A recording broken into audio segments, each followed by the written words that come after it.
What's up, everybody? It's me, San Martin, and it's a little bit late for me to be doing something like this, but I ended up getting a hold of Chino Valley, and it's all in regards to the Perkins Airfield project. As we know, we have hosted probably one of the biggest schools in all of the nation, maybe even the world. But Embry-Riddle has been a pillar here in the community. Not only that, but the students there are very highly sought after people, kids, people that are trying to do a lot of things for not only our country but also for our communities at large. And it might be a little bit sounding a little bit biased, but I really do like Embry-Riddle School and what they actually are here for. So, anyways, I got the meeting agenda or the meeting ready to go up and go live. I don't know how long it is. I'm going to actually watch it with you guys, but if you guys have any questions, feel free to put it in the chat room. I'll try to answer them as they go. But right now, it's a study session. As you probably will listen and see that they're just going to be talking. So I'm assuming Dr. Witcher is going to be taking the stage here at some point in time to talk about what's all involved with this project. So if you're watching, let me know, and thank you for watching late. I shouldn't be doing this, but it is what it is, guys. We got to go ahead and make sure that we take care of some business, and this is one of them. We got to make sure that everybody knows what's going on. So let's see. Let's shrink this down to what video?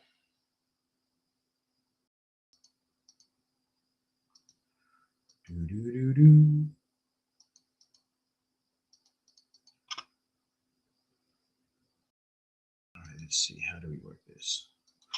All right, guys, I'm going to go ahead and get on this, start the meeting, and let's just go ahead and listen because I technically think that everybody should probably hear this stuff.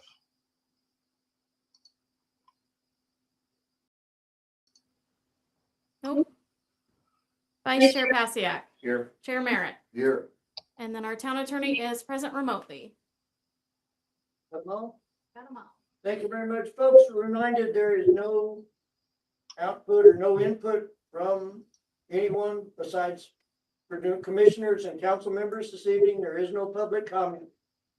Loud outbursts, loud conversations, anything that disturbs this meeting, you will be asked to leave. So understand the rules before we start. Yes. And I'm so sorry, guys. I just noticed that this thing got locked in. Ideally, I could go ahead and change this stuff around, but it looks like it locked me into this setting. So I am so sorry. Bear with me. Listen to it. And you're not going to be able to see too much, but just listen to it. I'll try to do some screenshots and screen shares. But once again, I'm so sorry. I didn't know it was going to lock me into this. So yeah, let's get back into this. Say something real quick? Certainly. It's very rare we have these joint sessions, so I wanted to make a public announcement and say to the Planning and Zoning Commission, I really value the work you've done over the years. You guys do a lot of the heavy lifting, and I trust a lot of your judgment almost all the time. And I'm really impressed, and I don't think you guys hear that enough from us, but I want to take this moment to say you guys are a really valued asset to the town, and I appreciate it. Thank you. Well stated. Thank you. I've been wanting that, but As a reminder to commissioners and council members, the microphones are iffy. Speak loudly or you won't be heard by the folks at home. If we have to stop and tell you to speak up, we'll just take more time to get this meeting done with. Item 2, discussion items discussing regarding DC 2025-03 CUP 2025-05 for the Perkins Airfield project. Discussion will be between town council, town planning and zoning commission, the applicant team, and town staff. Thank you, Mayor. A number of you sent us questions and we have compiled the questions in topic format. So we will be going through these today. I'm going to hand this, take one, pass it down.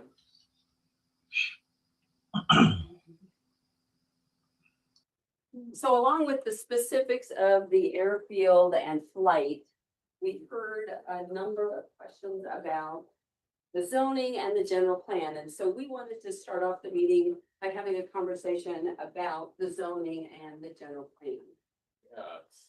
So let's start with AR 36, agricultural residential 36 acre minimum. This was a zoning district up until roughly 2020. when it was, staff initiated to delete this zoning district from town code, this was staff initiated, but it was because there was no zoning or land zoned that within Chino Valley town limits. So the idea was to consolidate the zoning district, or excuse me, the UDO districts at the time, and then got rid of it. With the adoption of the 2040 general plan, it called for that to come back. So once that was adopted and we went through our utility scale solar project or the ordinance, we brought that one back in. It is intended for large, so it ultimately to preserve large rural parcels and allow low intensity, large acreage uses consistent with the general plan.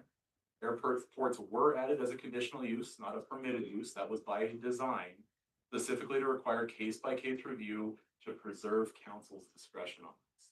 So understanding that these large parcels would ideally be where you'd want a airport to locate in sense of it because of the intensity with that. So bringing that before council to deliberate, discuss, to see if that project fits. So conditional uses do not mean approval or entitlement. It means council decides yes or no based on evidence and required findings. The AR-36 purpose statement allows for other uses that occupy large acreage land, which is exactly what an airstrip does. An airstrip relies on distance and separation, not density, and can be less impactful than higher density residential and commercial developments. Keyword is can there. The general plan's reference to airports and heavy industrial areas is a guidance, however, it is not a prohibition. The zoning code is a regulatory tool for town council that town council has adopted to implement the general plan. And it expressly allows discretionary reviews in the AR-36. I'll pull up the general plan future land use map here. Within here, you do have areas designated as heavy industrial. And within there, it does call out, where am I at here? Airports and helipads. So if we look at our general plan map and to say, hey, here's where we would ideally like to see heavy industrial uses in Chino Valley within the floodplain here along the Peavine. Excuse me, not the Peavine, it's Grand Creek Wash. You have two sections up at the north end of town here. And then you've got a section here right outside 7 Bar Ranch, Bright Stars right here, roughly here's Haystack. And so because of these locations, they're pretty limited. And so then they are significantly closer to existing developments than this site, which is located out on the east end of Chino Valley. Because this site is remote, large, and essentially well separated when you look at the heavy industrial areas. So in some cases, a low intensity use on large remote parcels can produce fewer offsite impacts than the same use placed closer to town. And then also it's just important to call out too, within AR-36, it includes an open-ended provisions for similar large acreage uses. So even if an airfield that use was not listed as a conditional use within zoning, if we were to receive this project, we would still bring it before council. We would still be discussing this because there are merits to this project that we believe, staff believes, fits the rural character for this and is in line with the general plan. So the AR-36 calls out specifically allowed uses and conditional uses, but it also has a provision that says, hey, if somebody comes in with a proposal and the characteristics fit the types of uses that you've got listed or conditionally listed and or meet the purpose statement, we will look at those. And we will bring them to you. So it's our role to evaluate and present those, and then it's ultimately council's decision to whether or not the project goes or not. So with that, we have the project team here, Tom Perkins and Heidi and Ken. Sorry, Emery Riddle. Tom Perkins will be doing most of the presenting tonight. There are a couple of Embry folks online. I think they're in Florida. I can introduce those if you can. That would be great. Thank you, Tom. Before I start, my name's Tom Perkins. I'm the president of Perkins Ranch Incorporated. I won't give you a resume, a verbal resume. I don't think that's helpful. First of all, Mayor Armstrong and the council members, chairman and committee members in the town of Chino Valley, thanks for the opportunity to address you and try to work out issues that you have. To my right here is Heidi Short. She's our ranch lawyer. She's done a phenomenal job of keeping this project together. She's not a cowgirl, but I call her a cat herder because she's worked very hard to keep everybody on track and putting the products together that are required for this.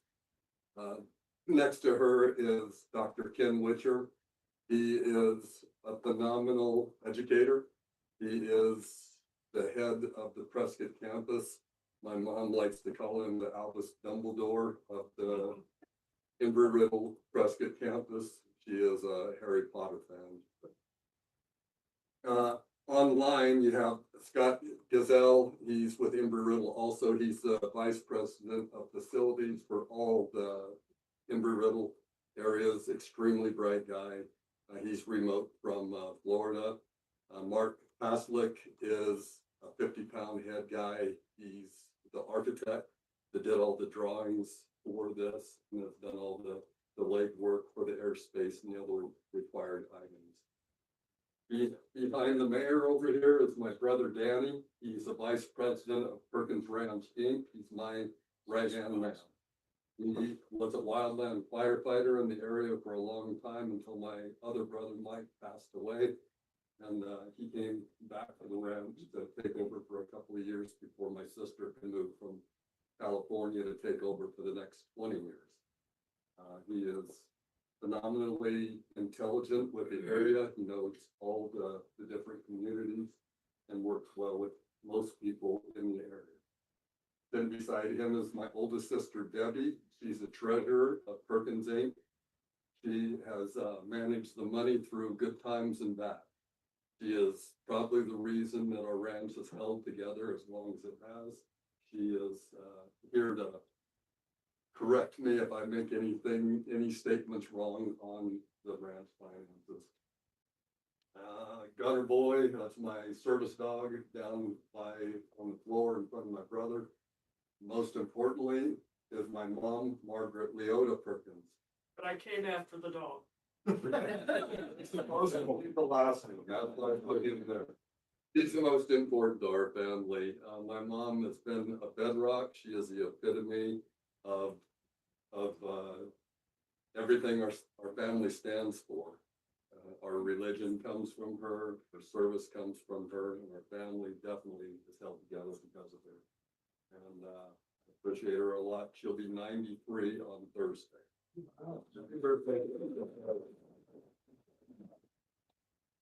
Sir, with that, if you'll let me give our presentation. if Please that's do, okay. Tom. Thank you all for being here. We look forward to your presentation.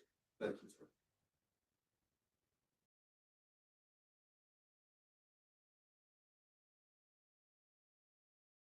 Pardon my briefing style, it's military and it can be abrupt or harsh. I don't mean to be, it's just the way I was trained.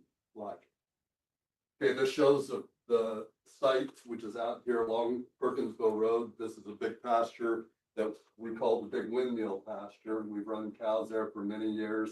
You can see that the Garson Buddhist Institute up on the hill. Haystack ranches are here. And the livestock auction where the rest of my family is tonight, we're selling our calves. And my nephew says they're doing very well. Right. Okay, phase one, there's 4 phases total. This is phase one, and it is anticipated to span 5 years or more, with flight operations projected to start late 2026 or early 2027, obviously after the construction. The key infrastructure in phase one is a 5,000 by 70-foot, 5-foot runway. It will have some adjacent parallel taxiways for the planes to taxi off. It'll have a small parking apron.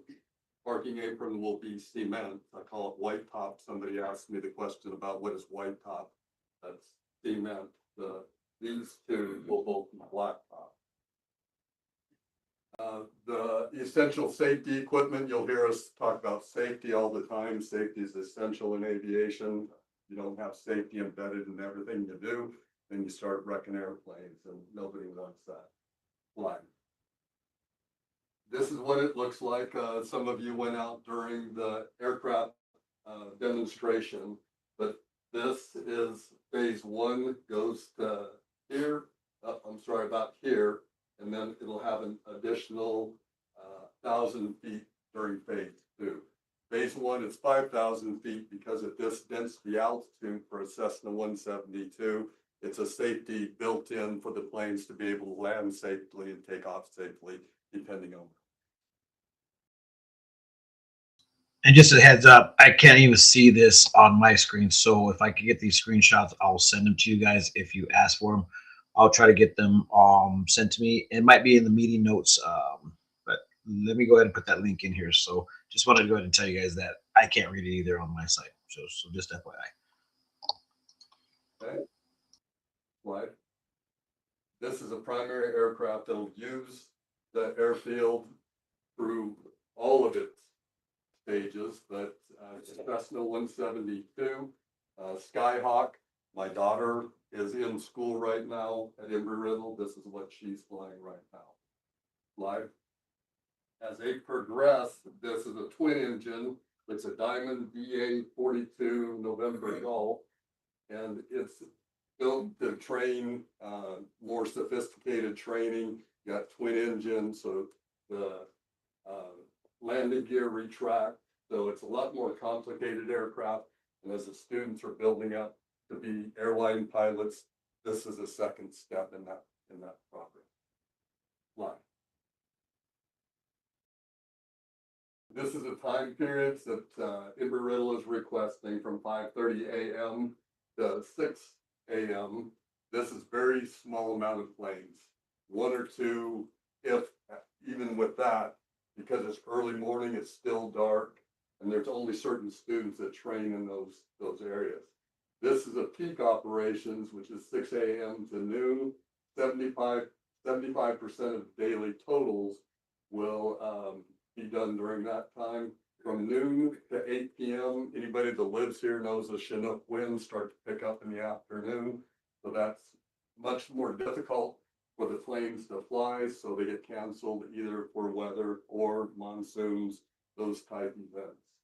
And then 8 p.m. to 11:30, again, very minimal aircraft coming out to do those type of flying. You start to fly at night, and there's only a certain student level that's able to do that.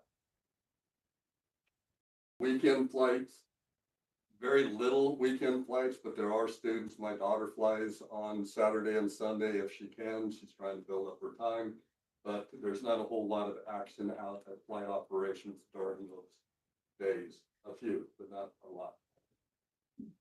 Approximately 15% of the days, 1 in 7 aircraft won't be in the pattern at all, and that's because of winds or cloud cover. Arizona's got beautiful weather. You can fly most days around here, but they have very strict rules on the students in any crosswind situation or low visibility flight. This is a sound contours. This is at the proposed airfield. This is a 65 decibel level. The red is a 70 decibel level at the airfield. I was out during the demonstration. I think I was parked right about here, middle, and as the planes came over, they were landing to the southeast. Notice this north arrow is exactly north, so this is Canada back to fill it in. And we were picking up decibels around 60 to 65 as the plane went over. Also, razors were going by on the way down to Perkinsville for a weekend run, and those were at 110 decibels when they went past us. Flight. These are comparisons for noise. You could take it for whatever it is. I know a lot of people downloaded an app that were on their phones. You get different apps, you get people talking around you. You can see the things go up or down. So, but these are quiet conversation is somewhere around 60 decibels. Pool pump running for those that you have pools. 60 to 85, passenger cars 70. Going past you, I told you the Raiders were passing us at 110. Vacuum cleaner, and this is a washing machine. But if you get like a leaf blower, depending on the size of it, can be up around 110. That's why most people wear hearing protection when they use those devices. Why? Nothing on the airfield is anywhere close to that unless you're standing right by a plane that's gunning its engine for some reason. Can't see why. Phase one, traffic going out there, and then talking about aviation traffic, they're talking about car traffic. Very minimal. You're going to have most of the students come out by plane. They'll land, if they have a spare students in the back seat. If they're going to do a switch out, they pull off on the taxiway or the ramp, do the switch between the students. So you have very little traffic going out there, but they do plan on having a maintenance fund and a part-time maintenance team to take care of the fences, make sure there's no fog, no trash or anything that's built on the fences or anything like that. Also, if an animal has somehow got in, they're going to make sure that those are not around before the plane starts. Future phases designed for high value operations. Ken Witcher will probably give I think he's got a handout, and he will talk to you about some of the high value operations with conventional warehouse traffic. Carefully managed traffic, daily vehicular movements, managed to avoid any road impacts to Perkinsville Road. I think we all know Perkinsville Road is pretty terrible. Somebody came out recently and bladed that. I don't know if the town paid for that or the county, but we do appreciate that. Road's much better. East Perkinsville Road, these are the access roads, the Forbes Road and Internal Drive. Those will all be on Perkins property. So it's bladed out. It'll be on Perkins property. And those will probably bring gravel and be maintained by us. Slide. So here's Highway 89, all familiar with that. And there's where the roundabout for Perkinsville is now. Perkinsville Road comes out. Approximately 6.5 miles along Perkinsville Road to the start. This yellow line is a narrow gauge road, and this is up at the top. Used to be Morgan's land up there, but I'm not sure who owns this property now. Wells owns some up here, but these are access roads around it. This is a proposed site. Slide. This is a full build out plan. It shows it in colors. The phase one development is the shorter runway. It also has a partial parallel taxiways. Parallel taxiways give the pilot the ability to get off the runway so that another aircraft can land when they do a full stop. So if the pilot says over Unicom frequency, I'm going to do a full stop, then the other pilots get him spacing so that the next aircraft doesn't run into him. He can turn off on one of these taxiways. This is where the ramp will be. That ramp will be part of phase one also. Phase two is in red. That's this extension here that allows the diamonds to land safely. They can land on 5,000, but if there was any issue or problem, the surface was wet or something like that, they could slide off the end if it didn't have this extra. That's about it for phase two. We want some hangars in there. I think that that's where the fire station is going to be. Fire station will be sometime between 2 and 3 is what we talked to the fire marshal about. When it comes up, this land will be gifted to the fire department, and any other LEO that builds out here will be gifted land to do that. So if it ends up with a police station out here, they will be given land to put on there. Going to the purple phase, this is when you start bringing in light industry and hopefully a research park. That's my dream, is to have something similar to what Daytona Beach has now, which is a research park. And you start getting what we call OEMs, original equipment manufacturers. That would be somebody like Raytheon, somebody that develops and that product comes from there. That would give stream of revenue to the family, also give stream of revenue to the town without any other property tax or anything like that, because it's point of origin that the sales tax is put on those products. And then phase 4 is the green, which is here, just giving more land and area for the buildup of light industry. The Dillon Aero is, and Dillon Precision, they're two companies. Dillon Aero is in Deer Valley, Dillon Precision is in Scottsdale. Both have expressed interest in building out here once they have an airfield to come to. Nobody in Scottsdale wants to come up here on I-17. I don't like driving on I-17. But having the ability to fly in their aircraft, land here and check the business here, either here or at the Chino Valley Business Park, is a good option for them, especially if we can get to the point where we pave Perkinsville Road. So that shows all the phases slide. Some people have talked about the Prescott. This is Prescott Regional Airport. The blue indication is their Class D airspace. Class D is controlled airspace. They have an FAA controlled tower. When it's open, that's Class D airspace controlled. This is a corridor coming in to land on their runway. This is, Danny, correct me if I'm wrong, Antelope Hills? That here? Antelope Mills is out towards PB, see PB from here. The Quito Quito Valley, and some of the residents out there. This is our proposed site. It's just showing an orange circle around it. Note it does not interfere with the Class D airspace. It's Class G airspace. Class G is uncontrolled airspace. When this tower is shut down, not full time, when it's shut down, this reverts to Class E airspace. Basically like uncontrolled airspace with some more weather requirements to go in there to help separate VFR and IFR aircraft. This out here, all of Chino Valley, is uncontrolled airspace, see and avoid. So there are weather minimums for them to fly VFR out there, and Riddle has more stringent weather minimums so that if the weather was bad, they don't fly at all.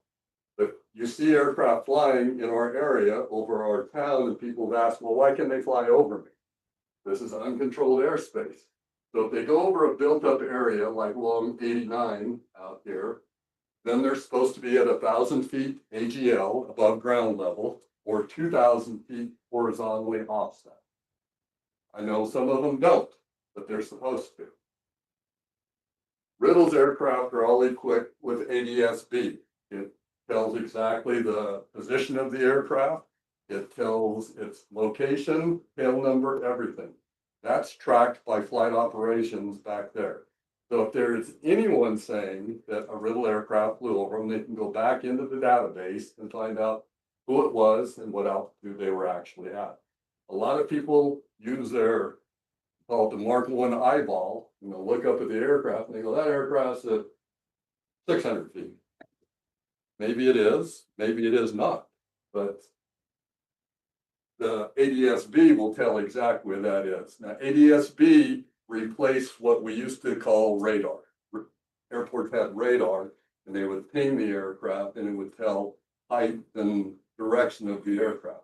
All the aircraft going into this Class D have to have ADS-B and all of those aircraft too. So you can get data from them to know if they're sticking by the contract they signed. Slide. It shows the circuit the airplanes flew the other day. Runs, the primary runway will be runway 21 because the winds are out of the southwest. The aircraft always land into the wind, not with the tailwind. Runway 3 is opposite direction, that'd be landing this direction. And what the pilots tried to show you the other day was they did both circuits. They did right circle. They didn't make any approaches to 3. They made all the approaches to 1 because of the wind. But they did, we call this left circuit for 2-1. We call this right circuit. Yeah. Oh, this is left circuit, and this one over here, although the planes are doing that, the right circuit. So they did right circuit and left. There were 4 planes and they stayed in the circuit for a bit. And I can come back to any of these for your questions when I finish flying. People ask questions about training areas, saying stuff like stalls or turns, the other training that they do besides touching up. I heard comments that, oh, they're going to do that at the airfield. They do not. They go away from the airfield. This is Prescott Airport in the middle. This is at their ops. And these are all different training areas. If anybody's driven the outer loop road up here, you'll see off on the left side, there's a big, looks like a white doghouse with a point on the top. That's Drake DOR. Drake DOR is what they'll talk to each other on the radio, and they'll tell them what their, which, get this right because I'm used to some of the other things, which location they're at based off the radial and the distance from Drake. So that's how they get their position in the air besides GPS. The aircraft that Ken has in there, I don't know if you know it, but Embry-Riddle has the best safety record of any aviation school in the country. It is #1 and amongst us aviators. I went to Embry-Riddle. I got my degree there. I'm in my master's program. My son went there. He got his bachelor's degree in Homeland Security. He's an intel officer down at Fort Huachuca, and I commander of an aviation unit now. And my daughter goes there. So we can pick anywhere we want to go. We pick Riddle because of its safety record and because of its stance of being #1 aviation school in the world. Their fleet, no aircraft in that fleet is older than 3 years. They rotate it. So if it hits 4 years old, it's sold and they buy brand new aircraft to replace those. So all the planes that you'll see will be nearly brand new planes. When my daughter first started flying, she was flying in Tennessee. Planes were 25 years old. We let her do that for about 4 flights, and I said, done. We're taking her to the range. Fly. Dr. Witcher will be giving you a brief on this. This is the research park in Daytona, Florida. This is near the Embry-Riddle campus in Florida. This is my dream for here. This is where I want to get. It's in the realm of possibility. It's not promised. Nothing's promised. But without the infrastructure, it'll never happen. Slide. These are the future phases beyond phase 1 and the hangars up to 10,000 foot hangars. I have a business. It's called Desert Hawk Aviation. We train foreign students and American students. And my wife and I want to come back here and invest our money here in this town. The Catherine Station, sometime between 2 and 3, but we definitely, I've heard some questions about the cost. Mr. Chan, I think you brought that up during your speech. And we don't want the town of Chino to bear any cost. So any of that goes on, the Perkins family, as we build this up, will be the ones that will bear that cost or work with the town to deal with that. Phase 3, the Research and Innovation Campus, operating capacity for the tenants, Dillon Aero, Dillon Precision, and the high-paying jobs in manufacturing. They're both defense contractors. Dillon Precision makes a lot of reloaders, shooting. So we want that up here.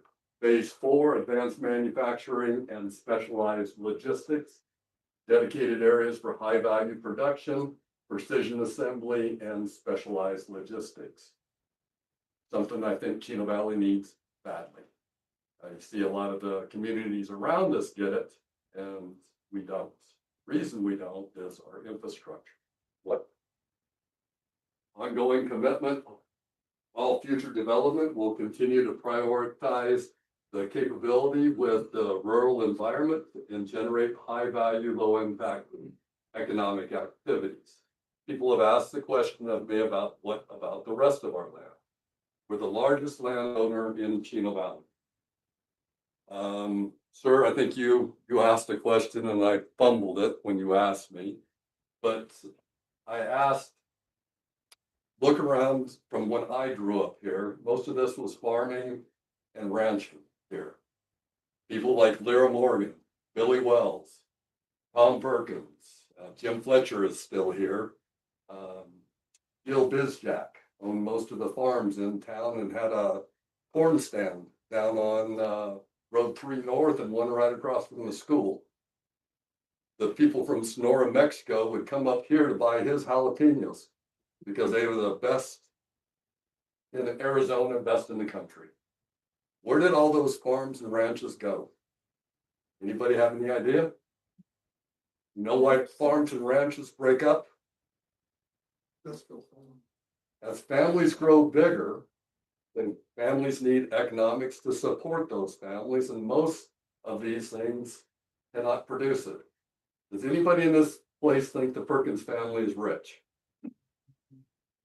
When I was growing up, my mom would sell milk in glass jars for $1 a gallon. She put that money in a drawer, and each kid, all 6 of us, got to take $2 out of that drawer for lunch. That's all we got. We drove old farm trucks to school, and we still, nobody has a nice vehicle except for my mom, and she deserves it.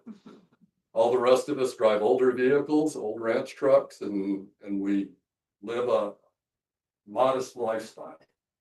But these ranches break up and the farms are sold because the only asset the family has left of value is their land. So they sell off their land to support the families. So just understand that all the beautiful land that y'all seem to like around you, that land that's ours, that my great grandfather came and picked up in 1900, will stay the same if we've got other streams of revenue, other ways to support the multiple families that have extended out. We don't have any plans to sell anything to include this. You don't see it up for sale. You see the long-term leases. So the rest of our land that surrounds Bright Star, M.A. Perkins, Haystack, the land that you look down from the Institute on, will stay ranch land. People ask about the pronghorn. The pronghorn eat on our land. We spend between $20,000 and $30,000 every year on supplemental feed and salt blocks that go out under the land. We have 12 wells across this part of our ranch. What do you think the antelope drink? What do you think they eat when there's a drought or there's heavy snow and there's no grass? They eat right alongside our cattle. And that's what we want to continue. But we need alternate forms of revenue. Like, okay, this is called a sectional map. Is there any aviators in the room? Several. Okay. This is Phoenix sectional. It's just a screenshot off of my daughter's tablet. And this is called ForeFlight. ForeFlight, before we used to have paper maps that we used. Now ForeFlight, they're all digital maps, and almost every aviator that flies uses ForeFlight in some capacity, correct? Yes, aviators shaking their head, yes. Here's Prescott. You can see the controlled airspace around it. And over here is Cottonwood, B-52. So it's magenta, which means it's uncontrolled. It doesn't have a tower there. And this is a public airport. See this bright yellow around it? You know what that is? That's people. Lots and lots of people. So when there's enough people, you get the yellow. This is Prescott Valley. Down here is the big city of Prescott. Chino Valley. Here's Drake, I told you about earlier. Here's Chino. So right about here will be, these are the hills. So right about here is where the airfield will be. You don't have this. So in a public airport, they take public money, it's on public land, and that airport, they can land Anybody can land there anytime and in the aircraft, because it's a public airport. So they complain about traffic. The traffic is, it would be equivalent to us putting our airfield up by Safeway on 89. It is not there. It's on the furthest east of Chino Valley.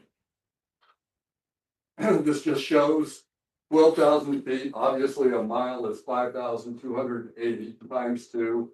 So it's over 2 miles. These are the land uses. You have the Institute up on the hill, 75 residential properties. Of those, 41 have homes right now. That's over 2 miles away from the airport. Chino Valley, within the city limits, Sale Barn, 20 undeveloped properties, no home. 1 mile away, there's 5 residential property with 3 homes. Sale Barn, 14 undeveloped, no homes. Slide. 1,000 feet away, this is in Cottonwood, 253 properties. Of those 253, 78 are developed with homes. You have 192 unit apartment complex and an 86 unit, which is a 55 plus community. I actually lived in one of those briefly in Yuma, Arizona when I was flying with the Marine Corps. Pretty interesting. Ice cream socials. Slide. This is just panning out further on the noise. Somebody wanted one that stretched it out. But I think most everybody that stayed in their communities when they were doing the flyover, I don't think you could hear much of the planes out there. You may have, but I don't think so. Gunner behaves. Fly. See this GMC on here? That's the architects that put all these together. This is zoomed out for the noise contours. Basically, the noise stays pretty much at the airfield. You can hear them, but as the further you go away, you get away from that 65 decibel blue line. Right at the airport is a 7 slide. These are just showing the approach coming in. If you want these slides later, it shows the altitudes as the pilots are making their approach coming in. We call it glide slope. Slide. This is runway 3 going the opposite, going to the northeast, and it shows the step down glide slope, ground elevations. Slide.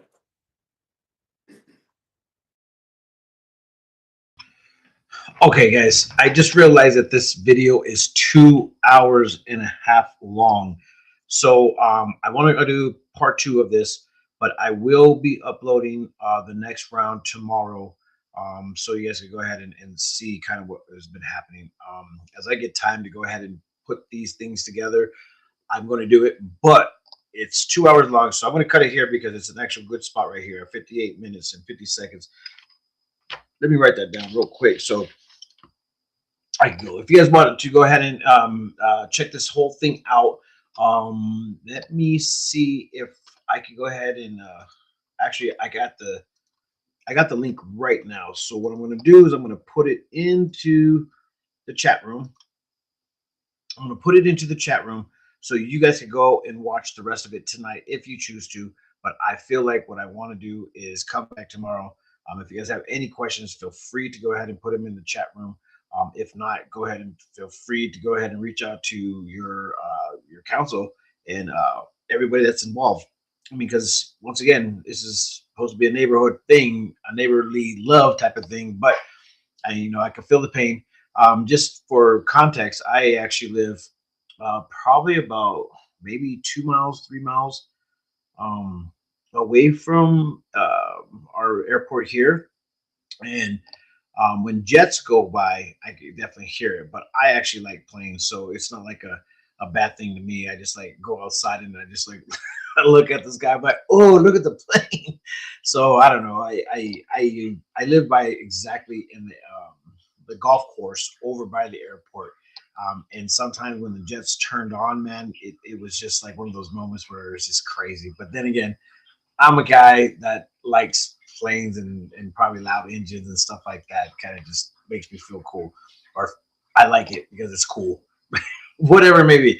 But anyways, guys, your voice definitely needs to be heard. So I hope that I gave you some sort of context tonight. And like I said, I put all the information into the comments.